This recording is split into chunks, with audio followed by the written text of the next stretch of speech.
Back on the Anglers Extra pregame show, I'm Johnny Wincott, joined by the manager John Schiffner on the Manager Show as Chatham goes for a third consecutive victory, this time against the Harwich Mariners at White House Field, a field that you know very well. Your career started here, what, 40 years ago? Oh, come on, Johnny. Yeah, it was 1974. Yeah, it hasn't changed a bit. They cut some trees back, cut some trees out a little bit. The fence is still real long. Which killed my career home runs, but yeah, I've always enjoyed this field. It's a great field, great town. I enjoyed playing here. The organization back in those days were run by some really fine people, and I played for Fred Ebbett, and wonderful man. So yeah, fond memories here. Well, what exactly does a young, naive John Schiffner remember from back in 1974 when you were playing third base for the Mariners? Well, the fastballs were really hard and the sliders were really good because we were playing, up at Providence College in the Northeast. We did not face the competition on the regular basis that you do down here, and it was a real eye-opener for me. And I often tell people about how the Cape Cod League forced me to go to Plan B. I thought for sure I was a surefire guy to go to pro ball. I was hot coming out of New Jersey, all state, all American my freshman year in Providence, or all East I should say, and oh, this is going to be easy. And then I came to the Cape Cod League my freshman year. It's like, oh my God, this pitching's pretty good. Maybe I should go back and study a little bit next fall. So yeah, this was an eye opener, but it was a great experience for me, and it's why I'm here now. I knew at some point the career was going to be over, and what better place to coach than right here. Well, your coaching career sort of got started when you were a player. You were playing third base while manager Ed Lyons was the third base coach and manager for the Chatham Anglers. What did you guys talk about over there? Well, actually, I met Eddie when he was a Wareham manager. Then he came over to Chatham, and we were Jersey guys. We were North Jersey guys, so there were some common friends that we had through baseball. And he was a legendary basketball coach as well as a baseball coach, and I played a little hoops myself, and we just knew one another, and he knew my family was cousins of mine were all pretty good athletes. One at Dover High, another at Mars Hills High School, and I was at Mars Knolls High School. So the Schiffners were all over the Iron Area and Iron Hills Conference. So Coach Lyons knew the name, and we just started chatting. And then when I came back to the Cape in '77.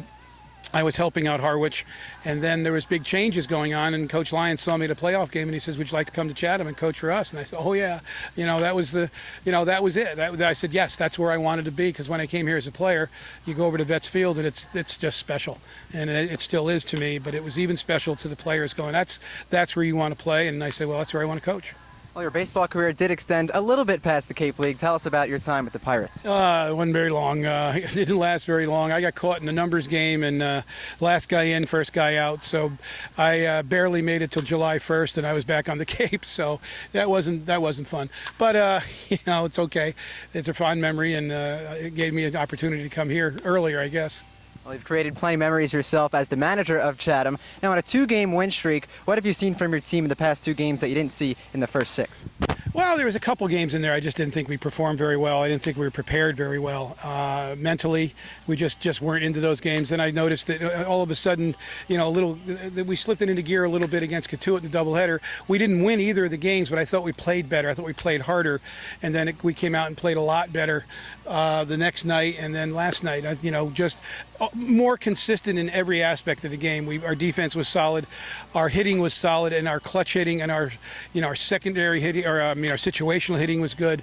We put the ball in play with 2 strikes, got some clutch hits with 2 strikes, and RBIs with 2 strikes. That's great, and the pitching's been very good those last 2 nights. Last night was exceptional. They just did a tremendous job. So that's the type of game you should see every night in the Cape Cod League.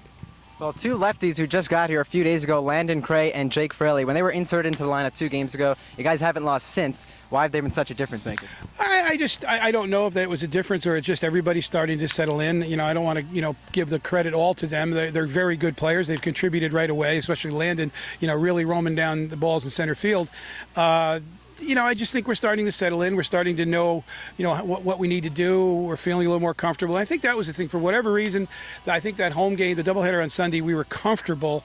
We just got beat.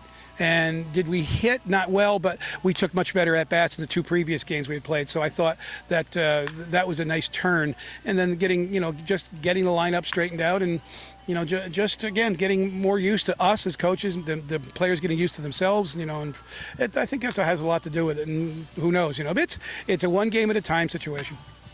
Well, you mentioned the great pitching. Andrew Chin and Jordan Hillier both got past the 5th inning. That hadn't happened in the first 6 games. What do you think is the difference making for the starting pitchers? Well, I mean, the first time out, we didn't want them. We wanted to go on a low pitch count. You know, they have not pitched in quite some time, so we certainly don't want to burn them out. And then there's guys who, like Jordan Hillier, just came off, you know, a long season where he's approaching 100 innings, so we certainly didn't want to burn him out. I mean, we're glad he's here, and there's no sense burning him out. And then the other guys hadn't thrown in probably 3 or 4 weeks, so you want to start building up arm strength. So, you know, PJ will probably do about the same tonight. We're probably looking for somewhere between 70 and 90 pitches at the most, and go from there. It's like I said, our attitude or our philosophy here is never to send anybody back to their school burned out. Can't do that. That's not what they're here for. They're here to get better. They're here to make, you know, just face the best competition they can possibly face. But we're not going to burn them out. I'd rather lose a game than burn somebody out or get somebody hurt. Well, the Anglers have been tough competition the past 2 nights. They go for a 3rd straight win tonight against the Harwich Mariners at White House Field. John Schiffner, good luck. Thank you, Johnny. Now we'll send it back to the booth with Tom Catronio.